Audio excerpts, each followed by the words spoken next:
state institutions. She has served as a part-time voluntary faculty member at Johns Hopkins and the University of Maryland Schools of Medicine. And she has served as the Chief Medical Officer for Future Healthcare, which operates 15 rehab and skills nursing centers in the Baltimore, Washington area. And she lives at St. John's. Would you welcome Dr. Lund?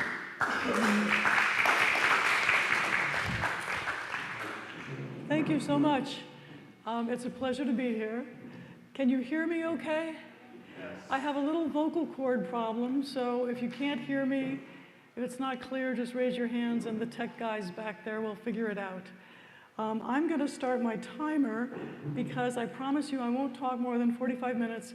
If I do, the timer will go off and I will just stop talking. So there we go. Mary Trainor heard me give a talk at St. John's last spring and invited me to put some thoughts together for this forum. Is the volume okay? Yeah, okay. And I'm so grateful to her for doing that, because what I've tried to do today are make some sense out of things I've been thinking about a long time. And you know, unless you have a purpose or a deadline, sometimes it's hard to bring those thoughts into something that makes sense. I will be giving this talk again in January to the Women's Club of Wisconsin, but it'll be a little more secular talk, and I'm hoping that you might give me some feedback so that the next talk might evolve a little beyond this talk today. And then I talked to my department chair in Baltimore and convinced her that I could give it as geriatric grand rounds in Baltimore in May. And that talk has to be a little more academic. So again, I am very grateful for any feedback that you might give. Whenever physicians give a talk, we have to start by saying whether we have a conflict of interest to declare. To me, this is a form of penance. I have no conflict of interest to declare.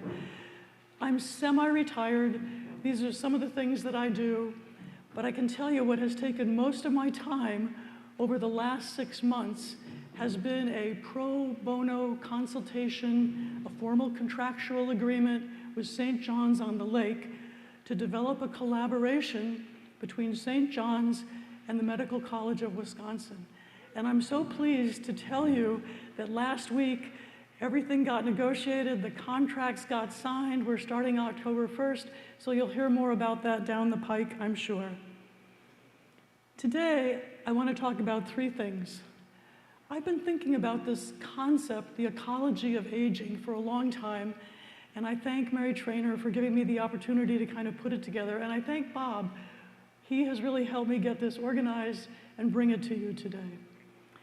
I want to talk just a little bit about medical care for frail elders, use, misuse, and the role of spirituality in how we age.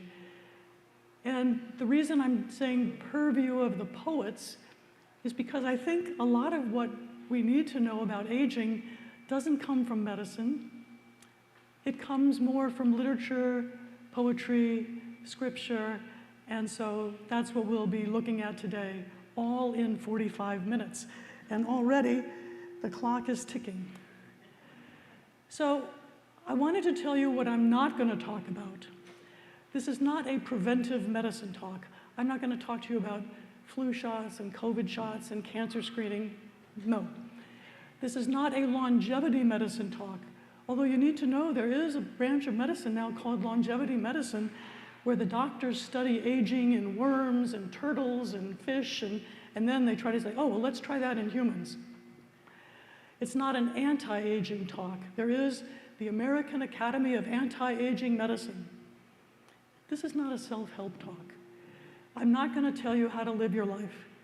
I'm not trying to sell you anything. I don't have any products. I don't want to sell you any philosophy, ideology, or theology. So what is this talk? I just want to share some reflections with you today and see if they resonate with you. You don't have to agree with what I'm saying, but I'd appreciate your feedback if you have some thoughts about it. So for over 4 decades, I have devoted my life to caring for old folks. Some very, very old folks, their caregivers, their families, the professional caregivers. And I have to say that all of this has occurred within our very flawed systems of care, and I've tried to improve those systems on a micro level at individual facilities and on a macro level by being involved in public policy. And now, I have to say, I'm speaking to you from my own aging as well. I turned 70 this summer, and when I woke up and I realized, oh my goodness, it's my 70th birthday, I thought, I'm too young to be 70. And then I thought about Judith Viorst. How many here have heard of Judith Viorst? Anybody? So she's best known for her children's books. And her most famous children's book is Alexander and the Terrible, Horrible, No Good, Very Bad Day. And if you're looking for a book for grandkids or whatever, it's a wonderful little children's book. And she has dozens of children's books. But then what I love are what I call her decades books. And when I have a friend who's turning 50, 60, etc., I'll often buy them this little Judith Viorst book of poetry. It's not great highbrow poems. It's better than limericks, but it's lighthearted, and they contain truth about what I have experienced and what many of you probably have experienced going through the decades. So when I felt that I was too young to be 70, I had to realize that that was a little delusional thinking. Here's an example of her poems. Deep in my heart, I believe I'm too young to be 70. There are times when I can even imagine I might be mistaken for someone who could still be in her middle 50s. I think I could do middle 50s just fine, like the actress who, when she was asked how she could be 54 when her son was 48, replied, "My son lives his life, I live mine." But Judith Viorst, besides writing these lighthearted decades books and children's books, she's actually a serious scholar.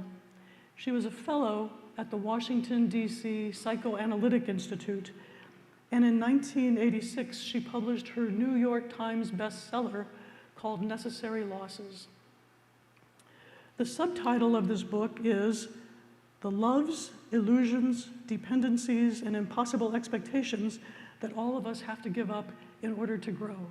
How's that for a mouthful of a book title?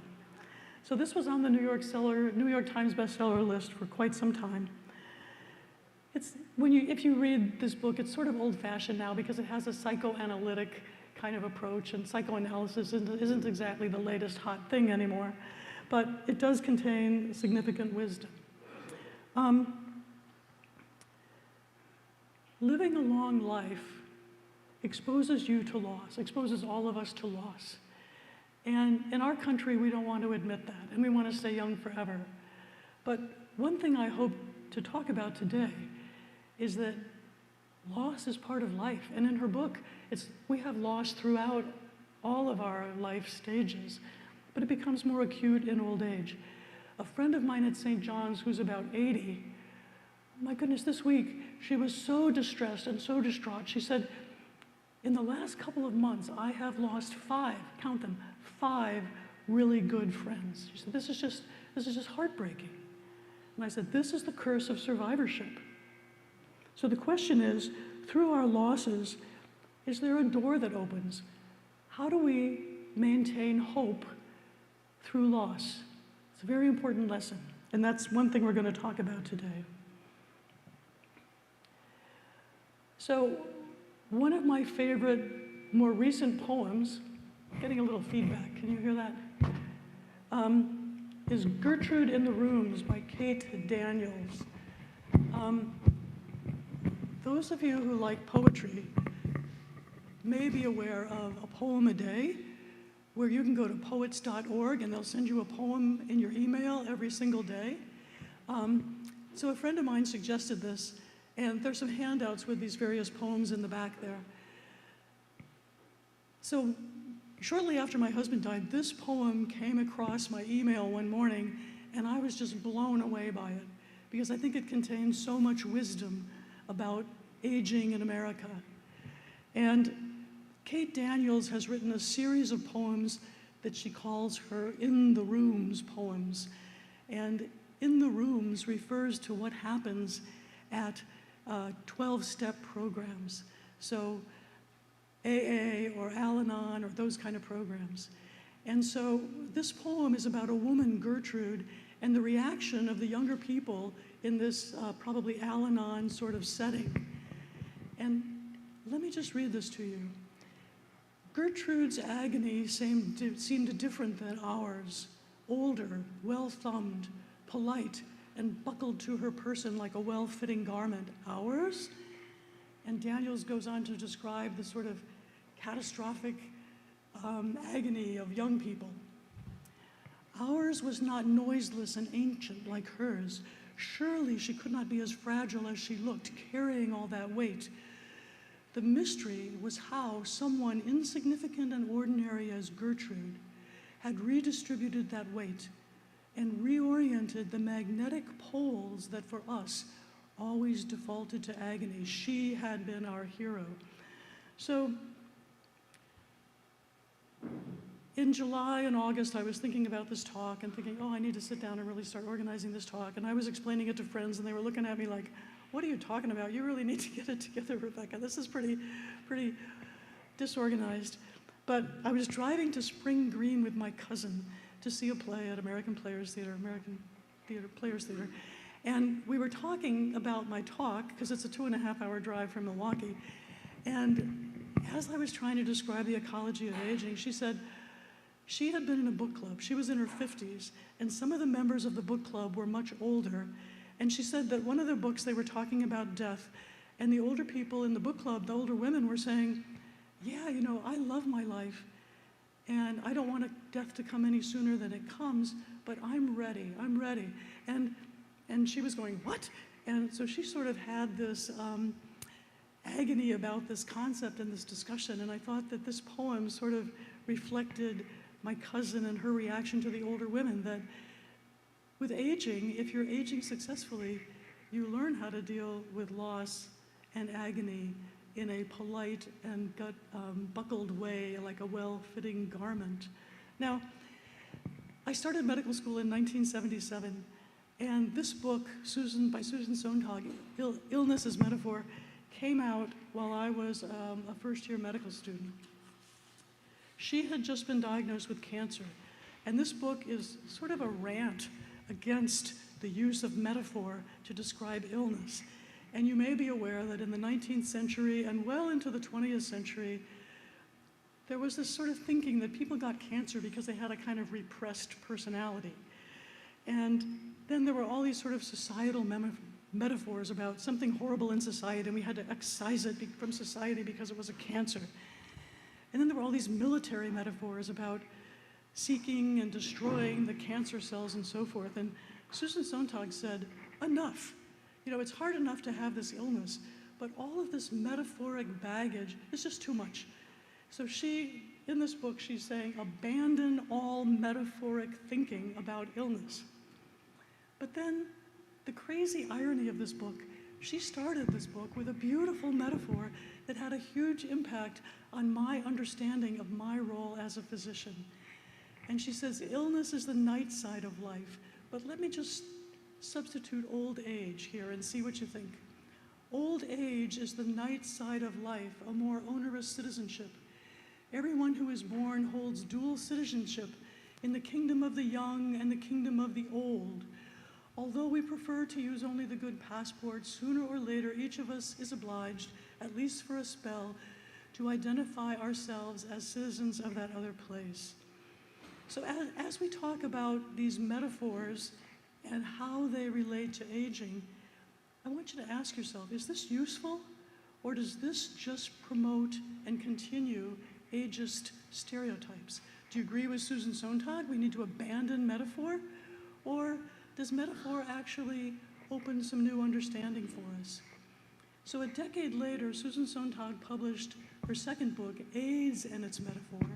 By that time, she had been cured of her cancer, and she sort of lightened up a little bit. She said, yeah, I know I was against metaphor, but now I have to say, you know, saying a thing is or is like something it is not is a very important and ancient mental operation, and actually it is the groundwork of all understanding, including scientific understanding. So she says, you know, we can't really think without metaphors, but sometimes there are metaphors we need to retire. So as we're going through some of this literature, poetry, metaphors, what do you think? I want your feedback. Is this useful, or does it further create problems for those of us who are aging? So what I wanted to talk about today is the ecology of aging. So, and I would argue that this concept, the ecology of aging, there is a biological reality. So we're going to talk about the biology of the ecology of aging, but there's also all this metaphoric sort of significance in the ecology of aging. So the term ecology is from the 19th century, a German, Ernst Haeckel, and my German teacher is here, so I hope I pronounced that correctly. So, and the word ecology comes from the Greek, meaning household, oikos. And it's the study of interrelatedness, interdependencies. Ecologists are the ones that study patterns and relationships. And as a geriatrician, a physician who takes care of really old people, I feel like I'm an ecologist. I'm studying relationships of different things, relationships of the different systems in the bodies, relationship of the person to his or herself, her family, her community, etc.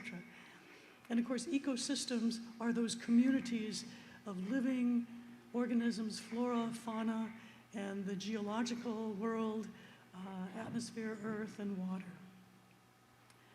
And ecology goes back, again, to Aristotle, the interconnectedness of all things.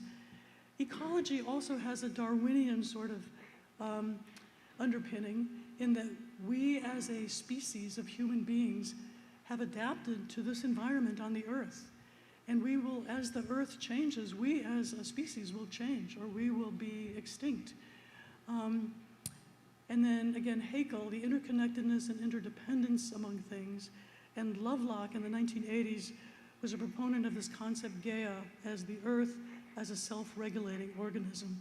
We could spend more than an hour talking about each one of these concepts, and Gaia remains, I would say, a controversial concept, but these are the underpinnings of ecology. So what do I mean about the biology of the ecology of aging? I think in the modern world, oftentimes we forget that we are part of the earth and we're dependent on the earth. It's like, where does food come from? Well, food comes from the refrigerator, a kid might think, or the pantry, or the grocery store. When I was in college, I married a fellow who was in law school at Columbia in New York. I finished my undergraduate work at Barnard across the street. And I loved living in New York. We had a lot of energy, we didn't have much money, but there was so much to do in New York. It was just living there was an education in and of itself. But I was very thankful that my sister lived in Chester County, Pennsylvania. So Joel and I would go to Penn Station and get the train to Philadelphia and then get the main line and get off Coatesville or Downingtown. And so we could spend the weekends out in nature. So this was Amish area, farming area, it was beautiful horse farms. So one day we're driving, it's autumn, and Joel looks out the car window and he said, there were pumpkins as far as you could see. He said, why did someone put all those pumpkins out there in that field like that? He did not understand. And so, in his defense, he grew up in Brownsville, Texas, where it's very tropical. So he was used to palm trees and date trees and banana trees and sugar cane. He didn't have the advantage of seeing kind of the plains and the mid-Atlantic farming areas. So we all burst out in laughter, and he was going like, what? It's like, those pumpkins are ready for harvest, you know, it's like, duh. So it's easy to forget where food comes from. And then some of you may know of Eckhart Tolle. Eckhart Tolle is kind of a new age philosopher. His books are things like the Be Here Now or Presence, and he was made popular by Oprah Winfrey, and he does seminars with the Dalai Lama. He's really world famous. So I was driving around with my dog not long ago, and I heard Eckhart Tolle giving a little talk on NPR, and it was about his revelation when he was a kid and studying biology, that the oxygen that he was breathing in was coming from the trees. And he thought this was quite remarkable, that, you know, in the process of photosynthesis, the plants that have photosynthetic capacity, I'm trying not to have feedback, but thank you. So when we exhale carbon dioxide, the plants take it up when the sun is shining to create their nutrition, and they expel oxygen. And so it's this cycle. And Eckhart Tolle was saying how he would just sit next to a tree, and he sort of became a tree hugger because the trees were giving him his oxygen, and that made him feel connected to the earth. I read that 70% of our oxygen actually comes from oceanic plankton and some other sources. I'm sure some of you know a lot more about this than I do. And then in our bodies, you know, we have circadian rhythms. There are hormonal changes in our bodies that occur with the changing of the day and night cycle. And we have lunar rhythms. Menstrual cycles are typically, let's go back here. I got ahead of myself.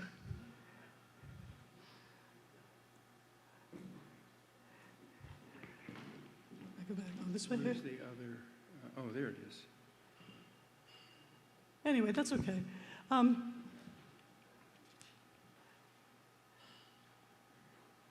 That's fine. So anyway, gravity is part of our ecology, that we have evolved so that when we stand up, gravity doesn't pull all of the blood to our feet. Our bones are constantly changing. When I was young, I used to think that our skeleton was like this concrete scaffolding and that the body just sort of was hung on this. And then in medical school, it's like, oh my goodness, bone is a living organism and it's constantly changing and remodeling and being broken down and being built up. And then just think of the tremendous changes that occur in our body. Our bodies are different every single day, you know, from the moment of conception through all of the embryonic and fetal stages and childhood and so forth. And as a Christian, it always kind of worried me. It's like, okay, we believe in the resurrection of the body, but which body? Because, you know, our body is different every day. Is it going to be the zygote or the fetus in the womb? Is it going to be the child? Is it going to be the old person? And then I realized that Albert Einstein gave us the answer to this. I mean, of course, we accept it on faith because that's what faith is all about. But in Einstein's theory of relativity, he talks about time. And, you know, if we think of our time, 100 years seems like a long time. But if you think about geologic time, which is, you know, millions, billions of years, if you think about eternity, 100 years is like a nanosecond of a nano. It's like, so basically, the resurrection of the body, I've come to believe, is going to be the whole Gamilla, because in eternal time, our 100 years is less than that. And there's a quote from Einstein: "The distinction between past, present, and future is only a stubbornly persistent illusion." Again, I'm not asking you to agree with everything I'm saying here. If you have the handout, I'd ask you to go to the next slide, which is ecological aspects of aging as metaphor. And if you don't have a handout, there's some at the back there. So in Shakespeare's Sonnet 73, he compares a human life to the seasons of the year. He compares a human life to the cycle of the day. He compares human life to a fire and says, "In me thou seest the glowing of such fire that on the ashes of his youth doth lie." So he's talking about old age as being an ember. And one of my favorite novels about aging is called Embers. And it was written by a Hungarian, Sándor Márai, in the 1940s. And it talks about an aging, and originally it was written in Hungarian. It wasn't translated to English until 2006. But it talks about an aged general. And it talks about the passions of his youth, and it talks about his frailty and age. It talks about memory. It talks about meaning. It talks about jealousy, and it talks about finding rapprochement at the end of life. It's a beautiful book, Embers.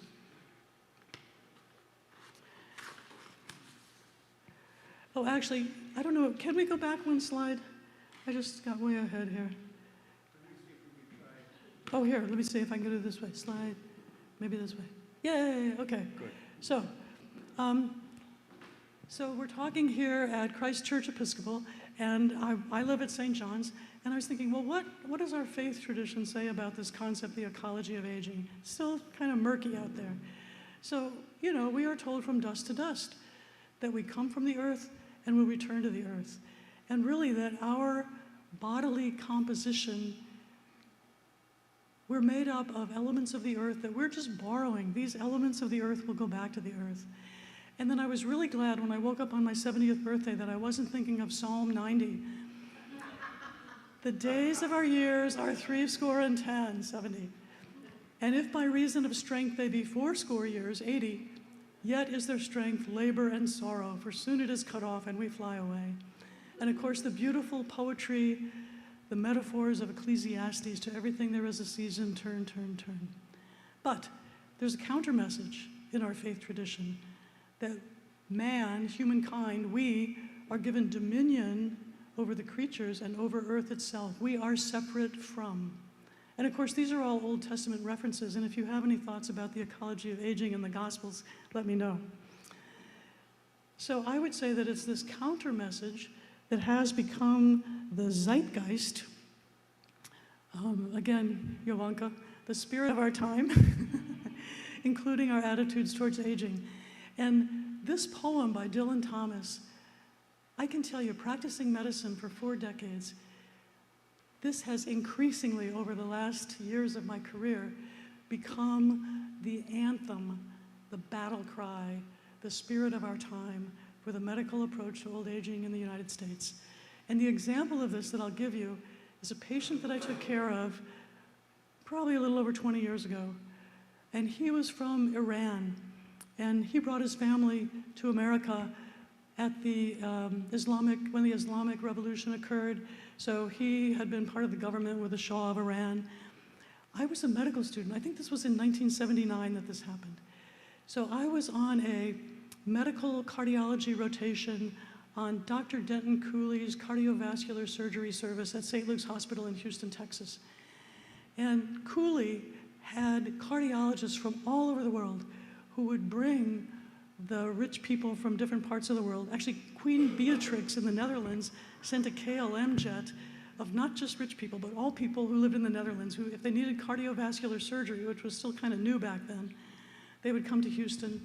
And so there was an Iranian cardiologist, and he was my attending, my mentor. We were in the elevator. The revolution had happened not too long ago, and he's lamenting, we have to put in a new category of death in our cardiovascular outcome studies, death by revolutionary executions. So anyway, so this Iranian American had lived outside Washington, D.C. with his daughter's family. He was in his mid-90s. He had a huge heart attack. And he went into congestive heart failure. And then he was developing kidney failure. And the question was, should he accept hemodialysis? And I can tell you, when I trained in Texas in the 1980s, we would not have offered this patient dialysis back then. But everything has changed in medicine, and now it's about entitlements and rights and medicine as a commodity and a transaction. So I was trying to advise this old man. I said, you know, you could have dialysis, but it's going to be very difficult, because with your heart failure, you know, it's like when you go on dialysis, there's shifts in volume, there's shifts in pressure, and they're not going to be able to dialyze you so well, and it's going to be surgical procedures and da-da-da-da-da. So I clearly had an opinion, but it was his opinion to make, not mine, his decision. He said, I can't make this decision, talk to my children. So his daughter that he lived with said, oh, Dad, you know, I want you to be here as long as you can, but I don't want you to suffer. I don't know what to say. You make the decision. And then he had a daughter in London, and she called in, and she said, what? Why are you even talking about this? You know, said, Dad, you would be crazy to go on dialysis. Just go home, call hospice. You've had a great life. Just be with your family. You know, come stay with me in London. We're not going to dialyze you. But then he had a son who lived in Northern Virginia. And the old man said, it's my son's decision to make. So there was a tie between the daughters. The son said, Dad, this is the United States of America. They have the best medicine in the world. They will help you stay alive. Of course you're going to go on dialysis. It's the United States of America. So the old man went on dialysis. He had a horrible time. And he ended up in and out of the hospital, ended up dying in an intensive care unit on a ventilator. You know, just not what I think most of us would consider a good death. But he was raging against the dying of the light, a la Dylan Thomas. So in America, sometimes it seems that we have concluded that death is optional. In the early, actually in the I guess it was about 1990, it was after the Berlin Wall fell, but just before the Soviet Union like totally fell apart. I had a fellowship with the Kellogg, W.K. Kellogg Foundation to study public policy related to nursing home reform. So I left Houston, moved to Washington, D.C. And because I was a Kellogg fellow and I was in Washington, I was invited to go to Moscow with a delegation of Planned Parenthood and the Kellogg Foundation. Russia and the Soviet Union had the highest rate of recurrent abortions of anywhere in the world because they didn't have any birth control. So abortion was used as birth control. So Planned Parenthood was actually trying to help Russia decrease the abortion rate. But when I was in Moscow, I remember they said, you know, in the Soviet Union, everything is forbidden, even if it is allowed. And they said, in Western Europe, everything is allowed as long as it is not forbidden. But in America, everything is allowed, even if it is forbidden. And then they said, in the Soviet Union, we know death is mandatory. In Western Europe, they think death is probable. But in America, we think death is optional. And actually, there's an article from the New Yorker magazine from a few years ago about Silicon Valley's quest to overcome death, to create immortality. And they quoted the president of the National Academy of Medicine at the time as saying, our goal is to make death optional. So, you know, again, we go back to Aristotle. The logic is all men are mortal. I'm a man, I'm mortal. Socrates is a man, Socrates is mortal. And then if you've read this little novel by Leo Tolstoy, The Death of Ivan Ilyich realizes he's dying. And he says that he's thinking of Kiesewetter syllogism. And Kiesewetter syllogism is basically Aristotle's, but talking about Caius instead of Socrates. Caius is a man, men are mortal, therefore Caius is mortal. And Ilyich says, but that's an abstraction. How in the world can that apply to me? I am little Vanya. I have a mother and a father. I went to school, I did really well. I've been such a good employee, I've had an excellent career.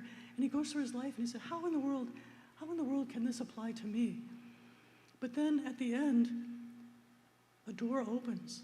And I won't spoil it for you, but the spoiler is at the end, he finds an amazing part of life that he had been so busy with everything that he was doing in life that he never really found a spiritual connection until the very end. And some of you may know the author William Styron from Sophie's Choice, and he had recurrent depression. He wrote Darkness Visible, a memoir of madness. Again, he said, I certainly knew intellectually that death was inevitable, but I always thought an exception would be made in my case. But this plays out in taking care of old people in medical settings. I had a 101-year-old patient. She was in the hospital with severe pneumonia because she had advanced neurocognitive disease, dementia, and again, she had multi-system failure, heart failure, kidney problems, and so forth. And she had been sent to rehab, but she wasn't rehabbing. She was just in too rough shape. She couldn't get out of bed by herself. The daughter didn't want her to go to nursing home and said, I'm going to take her home. I'm saying, okay, let's figure out how we can do this. You may know, if you don't have long-term care insurance and you need care at home, you have to pay for it privately. It's very expensive. A lot of people can't afford it. But I said, you know, we talked about her mom's condition, and then I said, hospice is the best way to get intensive home care for someone in your mother's condition. And she looked at me, and she said, hospice? That's for people who are going to die. And I said, yeah, you know, we're talking probably with your mom, probably weeks, maybe months, but we're not talking about years here. And she says, she can't die. What will happen to me if she dies? And again, I could tell you a lot of stories about caregivers who are so, that's their reason for living, that's their meaning. They have found their spirituality in that endeavor, but they don't have anything else to hold on to if they lose that. So there's a book called The Immortalists about the lives of Alexis Carrel and Charles Lindbergh that describes, I mean, they both made incredible contributions to medicine and medical technology. We think about Lindbergh, the great aviator, but he developed the first pump that eventually became the cardiovascular bypass pump machine that allows all the open heart surgery to occur. But the problem that this book will point out is that as 20th century immortalists, they were also eugenicists, and they got all wrapped up in the National Socialist fervor of the Third Reich. So if you're interested in that, read about Alexis Carrel and Charles Lindbergh. And more recently, the Silicon Valley tycoons are putting billions of dollars into longevity research and research to try to make themselves and maybe others immortal. It's really kind of mind-boggling. And then some of you may have seen on PBS this show, this series called The Blue Zones, which talks about different societies where people are long-lived, and they try to define what are the components that society has to extend life. And I just lost it there. Immortalists.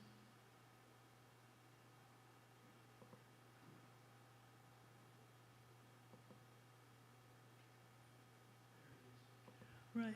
So anyway, old age in the United States. We'll talk about that more later.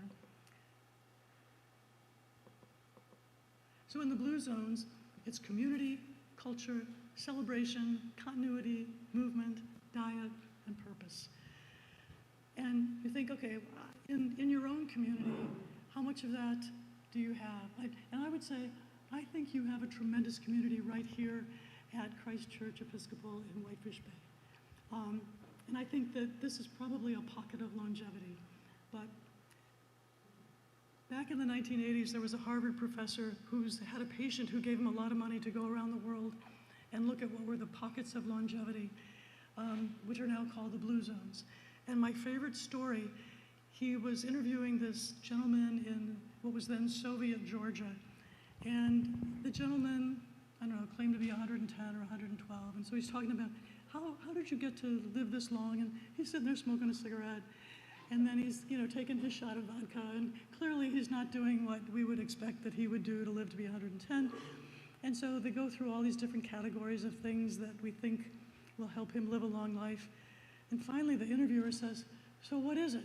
How did you get to be 110? And he said, the old man said, I never criticized the government. And when we're thinking about longevity, the real reason that we are aging as a society is that we have had peace. Societies that do not have peace, societies that are engaged and the victims of warfare, do not have the luxury of longevity. Peace and prosperity. Societies that don't have prosperity don't have the luxury of longevity. If you have famine, you're not going to live to be 90 or 100. And then, of course, in the newspapers, just about every week, there's some story about some really old person. How did you live to be 115? My favorite one just recently was, I avoided toxic people. And then there's this whole sort of notion that in our country, we just need to have mind over matter. Actually, Bob was telling me about Becca Levy's book, Cracking the Age Code, and she's actually done some interesting research that if you believe that your memory is going to be horrible, or if you're told that you're an old person who's going to be declining, that you're more likely to do poorly on certain tests than others. So that's very interesting. It's correlation, it's not causation. But I actually found this Mark Twain quote on a birthday card. Aging is an issue of mind over matter. If you don't mind, it doesn't matter. And then,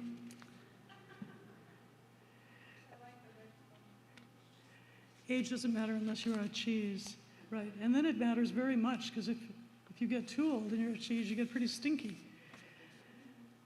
But I would say that in America today, our attitude toward aging is just keep on doing what you're doing. Try to stay in the workforce forever. We have a colleague at St. John's who's 88, and he's a very prominent lawyer, and he's still like doing law every day, 88. It's like, I hope you're enjoying it. And then we have this whole thing about self-efficacy. You know, we have to have the right diet, and we have to have the right exercise. And so I was at dinner at St. John's, and one of the guys who's like almost 90 was ordering a nice medium rare filet mignon, but he was sitting across from a plant-based, you know, enthusiast and evangelist, a plant-based evangelist. And the plant-based evangelist was being so obnoxious that the guy just pushed his meat away. He wasn't going to eat it. I thought, give him a break. He's already survived. He's almost 90. If he wants a steak, give him a steak. And then we have super agers, and we all think we should be super agers, you know, running marathons at the age of 90. And at St. John's, I've actually witnessed both self-blame and the derision of our peers. A guy was going out on a stretcher once, and I heard another plant-based advocate say, oh, you should see what he eats. It's like, give him a break. So, several years ago, a colleague of mine, Kate Scannell, who was at UCSF, wrote about aging in America, and her essay was called An Aging Un-American. And I put a little blurb from her article in your handout, but I just wanted to read what she says about our culture and aging and super aging. She says, our culture's compulsive spinning of old age into gold can inflict psycho-spiritual harm when it lures people into expecting a perpetually gilded existence, with an infomercial alchemist available at every rough and turbulent bend in the road to provide corrections that keep our lives shiny. Without more prevalently honest cultural representations of aging to inform our sensibilities, many of us approach the prospect of becoming old as though it were an option. And we view any failure to grab the gold as an anomaly, a personal flaw, the result of a doctor's incompetence, an HMO's stinginess, or some great cosmic unfairness. So as a physician taking care of old people, the question is always, how do we find that balance between advocacy, we want to do everything for you, and acceptance? I actually was medical director of a nursing facility in Maryland where they provided chronic ventilator care and on-site dialysis. Maryland is very different than Wisconsin and all other states. It's the only state in the union that rejected and has continued to reject Medicare payment policies to hospitals. Anyway, so Maryland is unusual, but they've created in their nursing homes more like what you would expect in old-fashioned little community hospitals. So we got a 102-year-old woman who was sent to us from an academic hospital in Washington, D.C. on a ventilator with a feeding tube and a huge sore on her bottom because she was in the ICU for weeks and weeks. And she was basically unresponsive. She still had brainstem reflexes, so she wasn't brain dead. And the attending physician, and she had, quote, full code status, which said that if her heart stopped, they expected the facility staff to try to get it going with cardiac resuscitation techniques. The attending physician came to me as a medical director and said, Rebecca, this is crazy. In Maryland, physicians are not required to provide care that is medically ineffective or ethically inappropriate, but there's a procedure to go through. So we initiated the procedure, we met with the daughter, And the daughter said, well, if CPR is medically ineffective, why didn't they tell me that at the hospital? We're going, yeah. And then we tried to understand, how did your mother get in this position? So she had like a decade-long history of decline from Alzheimer's disease. She was having trouble swallowing and she was losing weight. So it was predicted that she would develop a pneumonia, probably as her modus exodus. But the primary care physician did not prepare the daughter for this. So when she got sick and had pneumonia, they went to the emergency room. And the emergency room doctor said, so what do you want us to do for your mother? She said, what do you mean, what do you want us to do? Well, do you want us to do everything? And she said, of course I want you to do everything. She's my mother. This is absolutely insane. Anyway, the daughter then understood what we were talking about, and we took care of the patient for the end of her life. So what are the goals of medicine in an aging society? The prevention of premature death is a worthy goal. But the daughter thought preventing the death of her 102-year-old mother was a worthy goal. So it's a slippery slope. The Center for Disease Control used to say that premature death was anybody who died before the age of 65. If I died standing here today at the age of 70, oh, my time is up, I would consider it premature. But so we could have a whole lecture on the definition of premature death. But the goal of medicine should be to promote quality of life, active, healthy life expectancy, not immortality. Physical health to promote the full dimensions of wellness. So then at the end of life, we got feeding tubes, we got hemodialysis, we got ventilators, we got cardiopulmonary resuscitation. Daniel Callahan was the founder and first director of the Hastings Institute for Biomedical Ethics in New York, and he's written several books. One called Setting Limits, Goals of Medicine in an Aging Society, another False Hopes. And he outlines the problems with trying to withhold care in a diverse society. These are just some of my cynical notions about what's happened to healthcare over the course of my career. As an old person, sometimes I feel like the means of its production. I feel like Medicare is no longer an entitlement for me or my husband or my mom, but rather an entitlement for the industry. Sometimes I feel like we're a profit center. Medicine has become transactional rather than relational. And if you want to understand what happens to a society when medicine becomes transactional and the physicians feel that their duty is to treat society rather than patients, read Robert J. Lifton's analysis of what in the 1950s, he went and interviewed the psychiatrists in Germany who were involved in euthanasia of people with chronic disabilities and mental illness. And he found that many of them did not feel remorse because they felt that they were doing what was necessary for society. And Robert J. Lifton is now in his 90s. He was actually part of a conference at Yale in 2017 called The Dangerousness of Donald J. Trump. The person who convened that conference lost her job because she was accused of violating what are called the Goldwater principles. But anyway, it's a very slippery slope if you think you're withholding care for the benefit of society. So,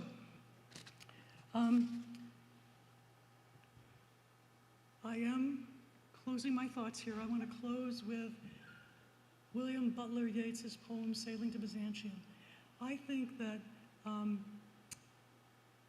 Dylan Thomas's poem is what we currently have.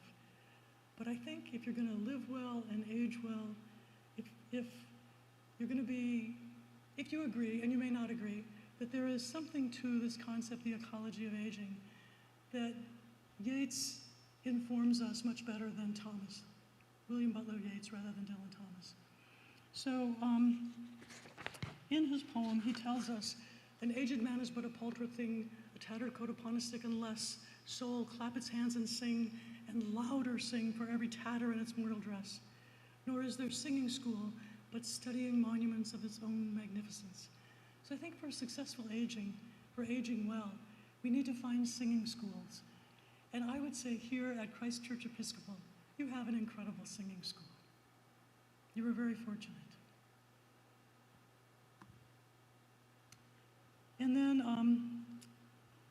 to close, I wanted to read to you just a little excerpt from an amazing talk I heard. It was right after 9/11, 2001. And I was in Boston at a conference on teaching palliative medicine. And this fellow, Philip Simmons, spoke. And he had advanced ALS. He actually died a few months after he gave this talk at Harvard. So he was in a wheelchair. He was functionally quadriplegic. He had his talk in front of him at the podium. He had an attendant who also had the talk at the podium. So his voice would give way. And when his voice was giving way, his attendant would start speaking in unison and then take over while his voice rested. And then when he got his voice back, he would start speaking with his attendant, and she would bow out. And it was a performance art. It was just amazing. And I thought, what an incredible metaphor for what caregivers try to do. Caregivers don't want to take over, but they want to be there, and then they want to, so caregivers have to have this kind of rhythm if they're really in tune with the person who needs their help. So let me read you what Philip Simons said. And again, I gave you a little quote, and if anybody would like to read his entire presentation, it's not published, but I asked him for a copy of it, and he gave it to me, and I'd be glad to share it. So Philip Simons says, I was coming to understand that at its deepest levels, life is not a problem, but a mystery. This distinction I borrow from the philosopher Gabriel Marcel. It is fundamental. Problems are to be solved. True mysteries are not.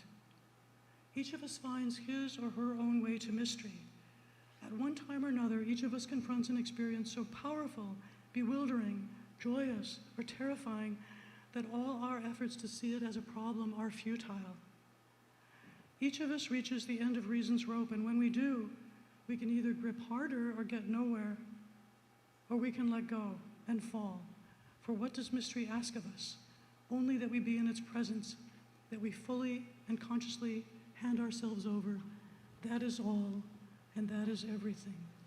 And he goes on to discuss how dealing with his illness, he was trying to deal with it rationally. He went to see all the best doctors. He participated in a clinical trial, and he said, but as I was doing all this, I felt this other space open up around me. He said that he was a postmodernist. He didn't really believe in religion, but he said he used the language of religion and mystery because that is the way that humans most powerfully and consistently can rescue joy from heartbreak. It was so beautiful. And in my practice over the decades, people who are able to approach the end of life with joy and meaning and courage, fearlessness, I think have entered this space that I would call sacredness. And actually in Shakespeare's Sonnet 73, the final couplet tells us, this thou perceivest that makes thy love more strong to love that well which thou must leave ere long. If we're going to be immortalists and we're going to think we're going to live forever, if we don't have a deadline, we may never actually live. When you have a deadline, it really wakes people up, and oftentimes people experience a spiritual awakening. In Illness's Metaphor, Susan Sontag talked about the fact that when authors are writing about people with tuberculosis who realized back in the 19th century that they had a terminal condition, they would often have this sort of spiritual awakening. And she said, this is just sentimental metaphor. But I've seen this so many times in my own practice. And I think it's more like what Kate Daniels was telling us about Gertrude, that she was able to realign the magnetic poles of her agony. So let me just say, I think the ecology of aging, the concept is this. Aging is not a separate part of life, it is life itself. Aging and dying are actually essential and integral to the human and Earth's ecology. Aging, I would offer, again, you don't have to agree, I think it's an ecological mystery, not a problem to be solved. And that doesn't mean we should stop trying to make aging better. Let's do everything we can so that we can be healthy as we age and that we don't have dependencies and that we can sort of bop till you drop, as they say. But it's not a problem to be solved. It's the mystery in which we dwell. And I noticed that Pastor Seth is a member of the Episcopalian Order of Julian of Norwich. And I have these Julian of Norwich quotes in my office. All shall be well, all shall be well, all manner of things shall be well. For there is a force of love moving through the universe that will hold us fast and never let us go. This is my mother's favorite hymn, How Can I Keep From Singing? And, you know, William Butler Yeats tells us that the soul must clap its hands and sing, and louder sing for every tatter in its mortal dress. So I love going back and just thinking about this hymn, How Can I Keep From Singing? And then my mother loved this Leonard Bernstein quote, give it all you got, and then crescendo. Thank you very much for your time today.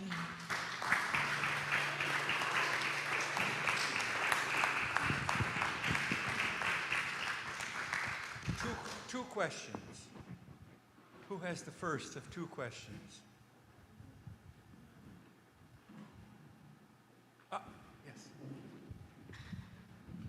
I don't have a question. I just want to say this was a very, very interesting talk, but it's too full.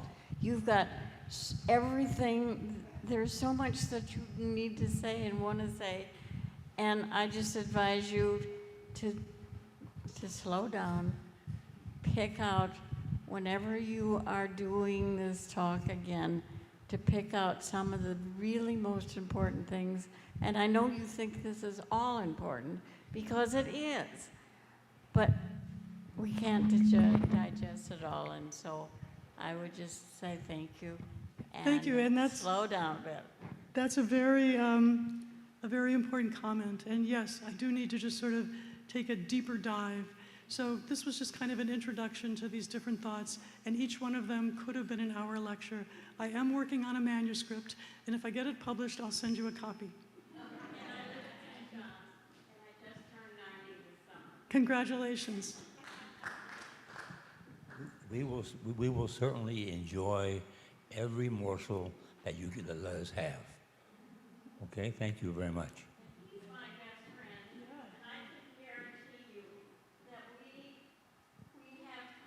love the conversations we have with each other, and we will pick out things that is food for thought for a lot of nice conversations. Good, I'm glad. Thank you very much.